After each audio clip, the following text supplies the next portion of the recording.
Hey, greetings everyone. My name is Tony Hollowitz, and in this tutorial, I want to show you how to work with the calendar by using Siri to create items to go on your calendar. So I'm going to create a fictitious appointment, and you'll notice my calendar, you're seeing it through the phone and my computer. Now, just so you know, I have a connection through Microsoft Exchange, which you probably don't have if you're not really using your email and your calendar for business. If it's just a casual relationship with your calendar or you're self-employed, you might not have this set up.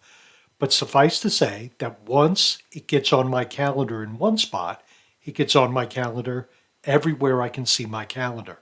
So my desktop and my iPhone. So let me do this for you.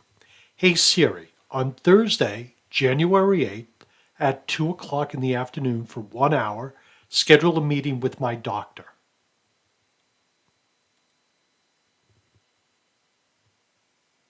So now you'll see it's created, and if you look on the 8th for my doctor, you will notice it's right there, and now it's right there as well.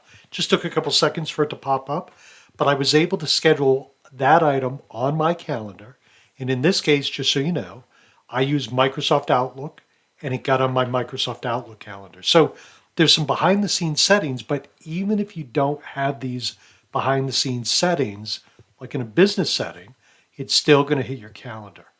You might only see it on your calendar on your phone, but it will hit your calendar. Okay, my friends, thank you very much. I just wanted to share that with you. Have a great day. Bye now.